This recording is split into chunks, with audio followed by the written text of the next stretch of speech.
নমস্কার আমার ইউটিউব পরিবারের সকল সদস্যকে আমার নতুন একটি ব্লগে তোমাদের সবাইকে জানাই স্বাগত এবং অনেক অনেক ভালোবাসা জানিয়ে আজ ব্লগটি শুরু করছি। তোমরা সবাই কেমন আছো? আশা করছি তোমরা সবাই অনেক অনেক ভালো আছো, আমরাও ভালো আছি। আজকে ছাদে থেকে শুরু করলাম ব্লগটি, কারণ কালকে প্রচুর বৃষ্টি হয়েছে। দেখো এই গাছটা না একেবারে যেন মানে কি বলতো জলের ভারে একটু কাত হয়ে গেছে আর কি। তো ওইটাকে আমি ঠিক করে দিলাম। ওই গাছের ফুলগুলো এত সুন্দর হয়, হলুদ হলুদ কালারের, খুব সুন্দর হয় ফুলগুলো। তো ছোট গাছ কিন্তু ফুল হয় খুব সুন্দর।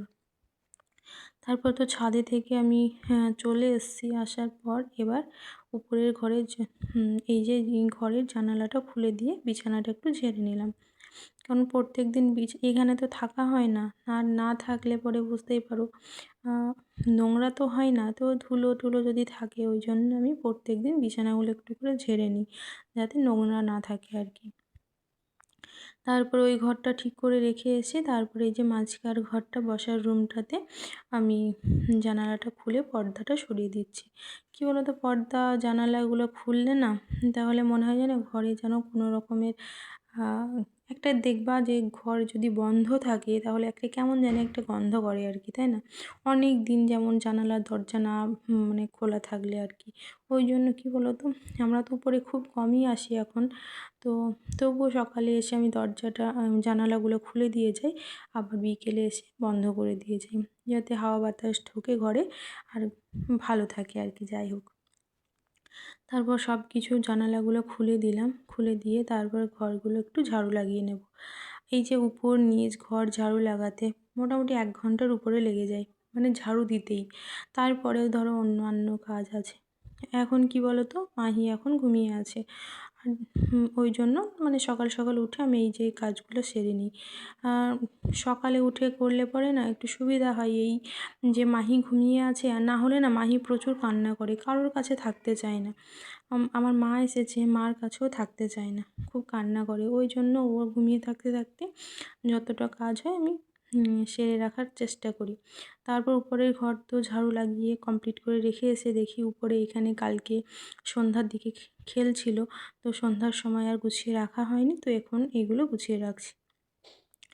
তো দেখো ওইগুলো গুছিয়ে রেখে দিয়ে তারপরে জানালাটা খুলে দিলাম। আর উপর নিচের জানালাও আছে আমাদের অনেক, খুলতে খুলতেই মনে হয় অর্ধেক টাইম কেটে যায়। তারপরে দেখো বিছানাটা সুন্দরভাবে গুছিয়ে নিয়ে আমি এই ঘরটাও ঝাড়ুটা লাগিয়ে দেবো। আর এই যে দেখতে পাচ্ছ ওই যে ওই জানালা ওই সাইডটায় না খুব অন্ধকার দেখাচ্ছে, তাই না বলো? ওই যে একটুখানি ওইদিকে আমাদের বেশি একটা জায়গা নেই, তো যতটা জায়গা ছিল প্রাচীর দেওয়া ছিল, তো প্রাচীরের ওই সাইডে একটা অন্যদের একজনের জায়গা আছে, তো বাইরে না একটা নিম গাছ আছে, ওই দিক থেকে প্রচুর পরিমাণে যে শুয়োপোকাগুলো হতো না, মানে শুয়োপোকা উপর থেকে পড়তো। ওই জন্য কী হয়েছে, তোমাদের দাদাভাই ওখানে শেড লাগিয়ে দিয়েছে, মানে মিস্ত্রিদের দিয়ে করে নিয়েছে। তারপরেও ওরা প্রচুর ঝামেলা অশান্তি করেছিল। তো যাই হোক, এখন তো সেই সব ঝামেলা অশান্তি মানে এখন চলে গেছে। ওদের মানে আমাদের যে ওটা করতেই দিচ্ছিল না, আমাদের জায়গাতে করছিলাম তবুও করতে দিচ্ছিল না। তারপরে এখন আবার ওদের গাছ এসেই আমাদের মানে ঘরের মধ্যে বলতে কি, যে মানে শেডটা বানানো হয়েছে ওর ওপরেই মানে সেই গাছগুলো এসে থাকে, তবু আমরা কিছু বলতে গেলেও ওরা মানে গায়েই নেয় না আর কি। এরকম একটা ব্যাপার, মানে ওদের মনে হবে যেন সেই কী বলবো, প্রচুর অহংকার নিয়ে ঘোরে আর কি। যাই হোক, তো মানুষের অহংকারই হচ্ছে পতনের কারণ, তাই না? যাক, যা হচ্ছে হতে দাও। আর আমরা কিছু এই জন্যেই বলি না, যেহেতু তোমাদের দাদাভাই বাড়িতে থাকে না, আমি একাই থাকি, মানুষের সাথে ঝামেলা অশান্তি করে পরে যদি সমস্যা হয়, ওই জন্য তোমাদের দাদাভাইও কিছু বলে না আর কি। কারণ আমরা যতদূর শুনেছি মানে খুব একটা ভালো না আর কি, বুঝতে পেরেছো তো? আর ওদের পুরো মানে গাছ যত পরিমাণে গাছ আছে সব আমাদের এই দিকে যে উপরে দোতলার উপর পর্যন্ত চলে আসে, এসে আমাদের ওই যে প্যারাপিটগুলো আছে ওইগুলো দিয়ে পুরো গায়ে লাগানো থাকে। অনেকবার বলা হয়েছে কিন্তু ওরা কিছুই গায়ে নেয়নি আর কি। তো তারপরে আমাদেরই তোমাদের দাদাভাই গাছগুলো কেটে দিয়েছে। তো যাই হোক, দেখো তোমাদের সাথে কথা বলতে বলতে আমার এইদিকে রান্নাবান্না কমপ্লিট। আজকে মাছের ঝোল, এঁচোড়ের তরকারি আর ওই যে পেঁয়াজ পকোড়া হয়েছিল। তো দেখো আমি বেড়ে নিয়েছি খাওয়ার জন্য। তারপরে তো অনেকটা সময় পর আসলাম, এসে ওই যে বিকেলের সময়, এখন সন্ধ্যার একটু আগে, সন্ধ্যা এখনও লেট আছে, তো দেখো বিকেল হয়ে গেছে। তো এসে আবার জানালাগুলো দিয়ে দিচ্ছি। তো ছাদে আজকে যাব, ছাদে গিয়ে না কী বলো তো, কাপড় জামা ওঠানো হয়নি এখনও। তো আমি ভাবছিলাম আজকে যে ছাদটা আজকে একটু ঝাড়ু দেবো। সকাল টাইমে একদমই হয় না, কারণ কাজ করতে করতেই সময়টা চলে যায়, তারপরে আবার কখন ঝাড়ু দেবো। তো ভাবলাম চলো বিকেল টাইমটা একটু ঝাড়ুটা লাগিয়ে নিই। তো কাপড় জামাগুলো উঠিয়ে নিয়ে তারপরে ঝাড়ুটা লাগাবো। আর দেখো মাহিকে দেখতে পাচ্ছ, ওই যে ঝাড়ুটা নিয়ে ও ঝাড়ু দিচ্ছে। এখন কিছু বাচ্চা মানুষ যা দেখবে তাই নিয়েই খেলা করবে। ওই দেখো জামা কাপড় ওঠাচ্ছে, আমি ওঠাচ্ছি, দেখছে, দেখে জামা কাপড় ওঠাচ্ছে। ওই দেখো, ওই দেখো, দেখছো, ওই যে প্যান্টটা ধরে টেনে খুলে, ওই দেখো উঠিয়ে নিয়েছে, কত বুদ্ধি। তো দেখো আমি জামা কাপড়গুলো উঠিয়ে নিয়েছি। ওই বুঝতে পারছো, ওই যে গাছগুলো দেখতে পাচ্ছ, ওই গাছগুলো পুরো আমাদের প্যারাপিটের উপর দিয়ে চলে আসে। আসলে পরেও মানে ওদের যত কিছু মানে যাই হয়ে যাক না কেন, বললেও ওরা একটু গায়ে নেয় না আর কি। এটাই হচ্ছে কি বলার। তো কিছু বলার নেই, যেহেতু একা একা থাকি। যাই হোক, তোমাদের দাদাভাই যখন আসে তখন ওই কেটে দেয় আর কি। তো দেখো এইবার আমার কাপড় জামা ওঠানো হয়ে গেছে। এইবার আমি কী করবো বলতো, হালকা হালকা, এমনিতে ধুলো নেই, কারণ যেহেতু সকালে রাত্রিতে বৃষ্টি হয়েছে, তবুও আমি হালকা হালকা একটু জলটা ছিটিয়ে নিলাম। জলটা ছিটিয়ে নিলে যতটুকু একটু হালকা ধুলো আছে, ওই ধুলোটাও আর উড়বে না। ওই জন্য আমি আবার একটু জলটা ছিটিয়ে নিলাম। আর মাহি দেখো কি করে ঘুরে বেড়াচ্ছে। ওই মাকে বললাম তুমি একটু ধরো, তা মা ওকে ধরবে কি, ওকে ধরতেই তো পারছে না, এদিক ওদিক ঘুরে ঘুরে বেড়াচ্ছে। আর বাচ্চা মানুষ, দেখো জল দিচ্ছি সেখানে, যেখানে জল দিচ্ছি সেখানে গিয়েই পা দিচ্ছে, আর দেখো ঝাড়ু দিচ্ছে, দেখো কেমন করে। প্রচুর পরিমাণে বদমাইশি করে জানো তো, মাহি প্রচুর বদমাইশি করে। তো দেখো এখন বিকেলে মানে সন্ধ্যার একটু আগে আগে বেশ খুব ভালো লাগছে চারিপাশটা দেখতে, তাই না বলো? কি বলো তো, বাড়ির আশেপাশের পরিবেশটা যদি ভালো না হয়, সেখানে বাস করে শান্তি হয় না।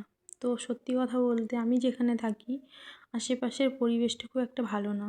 ওই জন্য আমি কারোর সাথে কথা বলতেও ইচ্ছে করে না, ভালো লাগে না একদমই, কেমন জানি একটু ভালো লাগে না। ওই জন্য আমি তেমন কথাও বলি না, মিশিও না। আর আমি সত্যি কথা বলতে বাইরে থেকে বাড়ি তো হই না, তাও মিশবো কার সাথে, কথাই বা বলবো কার সাথে। যখন হয়তো একটু বাইরের দিকে গেলাম, বাইরের দিকে যাই কখন বলো তো, জাস্ট যখন দুধ আসে, দুধ আনতে যাই, তখনই বাইরে যাই। তখন যদি সামনের আশেপাশের কোনো কাকিমা থাকে তখন কথা বলি, তাছাড়া এমনি আমি বাইরে বার হয়ে যে কথা বলা কি তেমন একটা করি না। কারণ সত্যি কথা বলতে এদিকের মানুষগুলো একটু যেন অন্য রকম টাইপের।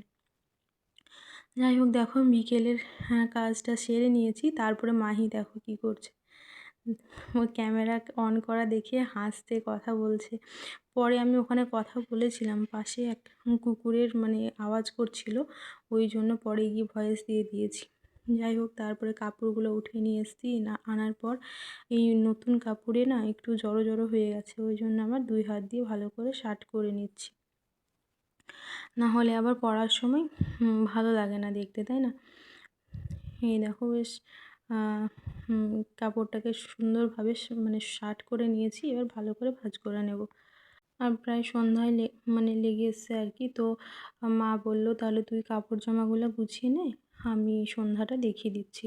তো মা সন্ধ্যাটা দেখিয়ে দিচ্ছে, আর আমি এইদিকে কাপড় জামাগুলো ভাঁজ করে নিচ্ছি। কাপড়গুলো ভাঁজ করে নিয়ে তারপরে নিচে গিয়ে চা বানাবো।